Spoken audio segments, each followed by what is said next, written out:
Bueno, muchas gracias. Junto con Agustina vamos a presentar los resultados del informe que elaboramos desde la Asociación Civil por la Igualdad y la Justicia, ACIG, y el Equipo Latinoamericano de Justicia y Género, ELA, con la idea de poder ofrecer una lectura de qué es lo que se está proponiendo dentro del proyecto de presupuesto para 2026 presentado por el Poder Ejecutivo el 15 de septiembre para el debate legislativo.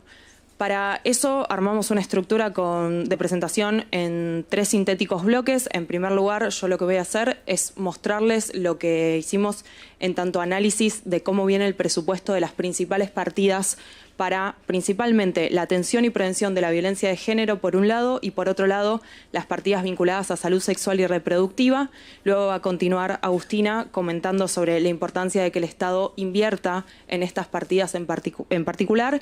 Y por último, queremos traerles una estimación que hicimos y creemos que puede ser de especial interés para esta comisión, que tiene que ver con calcular cuántos recursos se requeriría para cada una de las partidas en un proyecto para 2026 para mantener cierto piso de derechos para mujeres y diversidad y qué relación tiene con otros gastos del Estado que hoy sí están garantizados dentro del presupuesto público.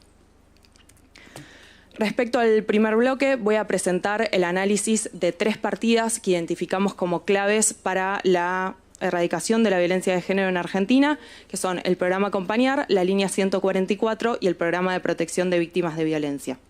Todos estos programas están bajo la órbita del Ministerio de Justicia. Respecto al programa Acompañar, que era la principal partida de prevención y atención de la violencia de género en Argentina hasta 2023, lo que vemos es, recuerdo para quienes no estén en tema, el programa Acompañar lo que hacía era dar una transferencia directa sin intermediarios para personas en situación acreditada de violencia de género, era el equivalente a un salario mínimo por inicialmente 6 meses, luego eso se redujo a 3. Y lo que vemos es una masa creciente de recursos hasta 2022, que decrece un poco en 2023, pero lo más llamativo de ese gráfico, si me siguen, es la caída de un 90% del presupuesto en 2024, lo cual tiene su correlato no solo en la cuestión financiera de los números, sino en los resultados. En el presupuesto público no solo se informa cuánto se está invirtiendo y en qué, sino qué resultados tienen esos gastos públicos. Y cuando vamos a ver qué pasó con el programa Acompañar, vemos que hasta 2023, en 2023 se habían asistido a más de 100.000 personas y en 2024 ese número cae a 434. Luego, a partir de 2025, vemos un retroceso en términos de transparencia. No tenemos más registro de esta partida dentro del presupuesto público. No es posible saber cuántos recursos se están invirtiendo ni cómo se están utilizando. Luego, el presupuesto de la línea 144 de llamadas telefónicas tiene una dinámica similar en la cual el presupuesto entre 2023 y 2024 pierde un 67% de sus recursos y, al igual que en el Acompañar, deja de aparecer una línea presupuestaria específica de 2025. Lo que sí aparece en el proyecto de presupuesto para 2026 es un indicador de resultados, una meta física que da cuenta de a cuántas personas se planea asistir en 2026. Se propone asistir a 60.000 personas cuando en 2023 se asistieron, porque es un indicador de ejecución, a 180.000. O sea, se reduce en 2/3 el alcance de la línea. El tercer programa que miramos dentro de este bloque es el de protección de víctimas de violencia, que es una actividad específica dentro del programa Afianzamiento de la Justicia del Ministerio de Justicia. Lo miramos porque es un programa que presenta un salto muy fuerte en su presupuesto. Entre 2025 y 2026 prácticamente se triplica. Sí es importante señalar respecto a este programa que no sabemos qué parte de este presupuesto se destina efectivamente a víctimas de violencia de género, porque se propone un alcance más amplio dentro de los objetivos del programa. Pero lo más importante para entender es cómo se ubica ese aumento dentro de lo que es todo el universo de las políticas para la prevención y atención de violencia de género. Entonces, si miramos los 3 presupuestos juntos, lo que presenté primero, el programa Acompañar, es lo que aparece en azul dentro del gráfico. Luego van a ver arriba de las líneas azules una línea muy finita en violeta. Esa es la línea 144. Fíjense el pequeño nivel de gasto que implica para el Estado, que casi no la vemos dentro del gráfico, aún así se redujo mucho, y cómo esas partidas se derrumban en 2024 y desaparecen a partir de 2025. La línea de abajo, en verde, que tiene cierta continuidad hasta 2026 y que en el gráfico anterior veíamos que aumentaba mucho, vista en contexto, es un aumento muy pequeño, que nunca podría llegar a compensar la caída que hubo en las otras dos políticas. En este sentido, la caída conjunta es de casi un 90%, lo cual implica, la lectura de este número, es que si en 2023 se estaban invirtiendo 100 pesos para esto, para la violencia de género, en 2026 se va a estar invirtiendo 10. Paso al segundo bloque de partidas, que es el de inversión en salud sexual y reproductiva. Acá miramos dos políticas en particular: el fortalecimiento de la educación sexual integral, antes del Ministerio de Educación, ahora dentro de la Secretaría de Educación, en el Ministerio de Capital Humano, y el programa de prevención del embarazo adolescente, la partida asociada al Plan ENIA. Lo que vemos en estas partidas, en particular en la partida de la educación sexual integral, es un derrumbe desde 2023, que ya tenía una reducción importante de su presupuesto respecto a lo que había pasado en 2022, y para 2026 se está proponiendo un presupuesto que es un 2% de lo que se ejecutó en 2023, prácticamente nada. Cuando vamos a ver los indicadores de resultados, lo que encontramos es para 2025 que no se planifica capacitar a ningún docente ni brindar asistencia en ninguna provincia. De hecho, el presupuesto ejecutado es 0 este año. Y para 2026 directamente se dejan de informar metas. O sea, no aparece ya ese indicador dentro del proyecto de presupuesto. Una dinámica similar muestra el presupuesto asociado al Plan ENIA, en el cual vemos que lo que se está proponiendo para 2026 es un 3% de lo que se había ejecutado en 2023. Y también vemos la eliminación de metas claves vinculadas al asesoramiento a adolescentes, a la capacitación docente y a la distribución de medicamentos para la interrupción voluntaria del embarazo.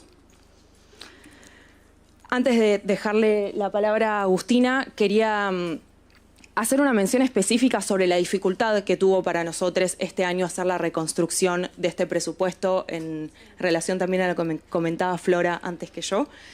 Básicamente no contamos ya con el etiquetado del presupuesto con perspectiva de género, una herramienta de transparencia de la transparencia del presupuesto que permitía a organizaciones como ASIG y como ELA, pero en general a la ciudadanía, tener una instancia de rendición de cuentas por parte del Estado respecto a cómo se estaban utilizando los recursos públicos. Ninguna de todas las herramientas que incluía el presupuesto con perspectiva de género, esto es el monitor específico de presupuesto abierto, la plataforma de presupuesto abierto con perspectiva de género y diversidad, ni los informes de seguimiento se actualizan desde 2023, lo cual hace muy difícil dar seguimiento a este desmantelamiento y entender concretamente qué es lo que está pasando.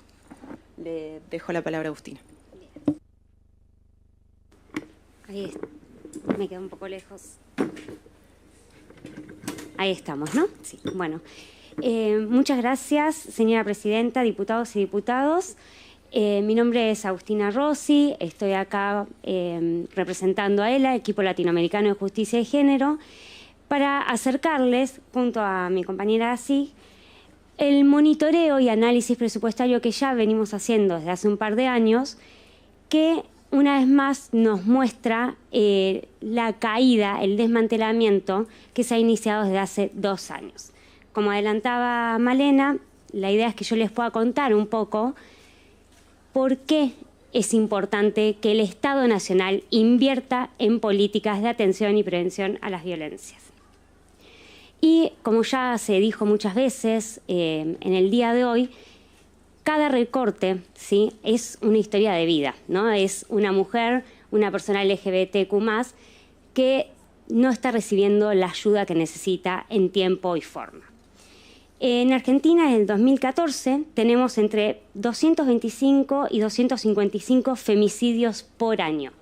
En lo que va del 2025, ya llevamos 210 femicidios.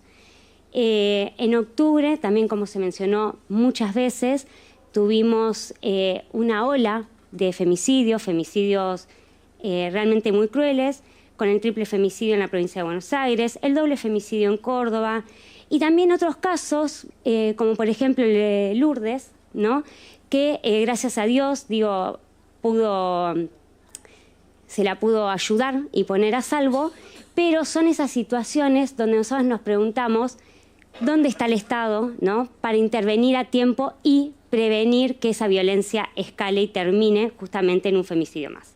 Entonces, ¿cuál es la respuesta del Estado para esas mujeres, para esas familias? ¿Y qué herramientas les estamos dando hoy a las miles de mujeres y diversidades que están necesitando ayuda? Bueno, nosotros tenemos en Argentina que 1 de cada 2 mujeres ha sufrido violencia por parte de una pareja alguna vez. Al menos el 86% de las víctimas de femicidio tenía un vínculo previo con el victimario, ¿sí? Y el 54% eran parejas o exparejas. Esto es un dato del 2024, pero se mantiene bastante estable cuando vemos los años anteriores. Entonces, lo que podemos ver es que la violencia de género es efectivamente un problema estructural, un problema complejo, que tiene raíces culturales profundas y que requiere transformaciones políticas, económicas, simbólicas. Y sin duda necesitamos políticas públicas sostenidas en el tiempo. Tenemos la responsabilidad de ver qué es lo que se hizo hasta ahora, qué funcionó, qué se puede mejorar y seguir mejorándolas. Pero no es eso lo que estamos viendo hoy por hoy en el proyecto presentado de presupuesto para el año que viene. Más bien lo que estamos viendo, con una retórica de eficiencia, ¿no?, de hacer más eficiente al Estado, es, como ya demostramos con algunos datos, un desmantelamiento o un vaciamiento o incluso la eliminación de muchos de los programas que servían hasta el 2023 para brindar atención y prevención a las violencias. El proyecto de presupuesto que estamos discutiendo hoy por hoy agudiza este desmantelamiento, agudiza la falta de recursos y lamentablemente, para una mujer que hoy sufre violencia, va a ser mucho más difícil salir de ese vínculo de lo que lo era hace 2 años, ¿verdad? Muy bien. Y discutamos un poco este argumento de la eficiencia, porque efectivamente los datos nos muestran en un estudio que hemos hecho hace un par de años que es 22 veces más caro para el Estado intervenir tarde que prevenir a tiempo. Si intervenimos de manera temprana en las situaciones de violencia, reducimos gastos en salud, en justicia y en programas sociales, además de que aumentamos la empleabilidad y la autonomía económica de las mujeres. También es un error presuponer que la sociedad no está preocupada por esto, que la sociedad realmente cree que la violencia de género no existe.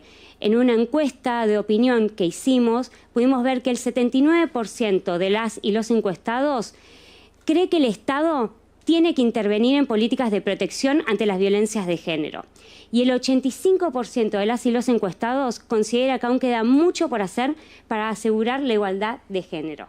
Entonces, frente a discursos que culpabilizan a las víctimas, que culpabilizan al feminismo por los femicidios, que acusan a las víctimas de mentir, ¿no?, y presentan proyectos para agravar penas frente a supuestas falsas denuncias, en realidad lo que deberíamos tener es un fortalecimiento de políticas que brinden el acompañamiento y apoyo para salir de estas situaciones.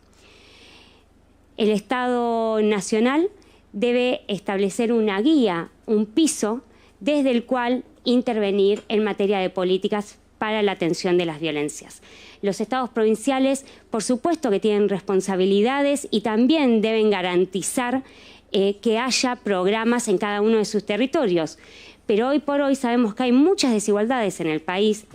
Argentina es un país federal muy amplio, con muchas diferencias entre sus provincias, y las mujeres, la suerte de las mujeres que sufren violencia no puede quedar librada así en su provincia hay o no recursos, hay o no voluntad para prevenir y atender las violencias. Entonces el Estado Nacional ahí tiene un rol rector fundamental. Necesitamos un Estado Nacional que se preocupe por intervenir de manera efectiva, que dé señales claras de que prevenir la violencia es una prioridad. Las reformas económicas que Argentina necesita no pueden hacerse a expensas de las mujeres. y vamos a ver, como ya les adelantaba mi compañera, una propuesta que nosotros tenemos, porque sabemos que las decisiones presupuestarias implican priorizar, implica elegir dónde se va a invertir, dónde vamos a poner los recursos que tenemos disponibles. Como ya adelantamos, en prevención y atención de la violencia ha habido una caída del 89% desde el 2023. Para recuperar esos pisos necesitaríamos invertir 321.879.000, que parece un número enorme. Y sin embargo, cuando lo comparamos con otros gastos donde el Estado sí invierte, sí gasta, no, la proporción es mínima. Por ejemplo, es el 36% de la exención de impuestos a las ganancias para magistrados y funcionarios del Poder Judicial. Y es tan solo el 18% del régimen de promoción económica de Tierra del Fuego. Cuando vamos a salud sexual y reproductiva, donde la caída es de un 98% desde el 2023, lo que necesitaríamos para recuperar la inversión invertida es un valor aún menor, estamos hablando de 11.546 millones, que equivale al 2% de lo que se gasta en el régimen de promoción de la actividad minera y al 2% del régimen de promoción de economía del conocimiento, que es un régimen muy criticado porque, digamos, beneficia a un grupo muy pequeño. Entonces, nosotros acá con esta propuesta lo que queremos mostrar es que realmente las partidas destinadas a la atención y prevención de violencia, lejos de ser un gasto que pone en jaque la estabilidad del Estado, es un gasto pequeño que nos ayudaría a salvar vidas. Por último, para cerrar, un llamado, este Congreso ya demostró que cuando se trata de salvar vidas nos podemos poner de acuerdo. Lo demostró con la emergencia pediátrica, con la emergencia en discapacidad, con el apoyo a las universidades. Es momento de que también demos este paso cuando hablamos de las vidas de las mujeres y las diversidades. Muchas gracias.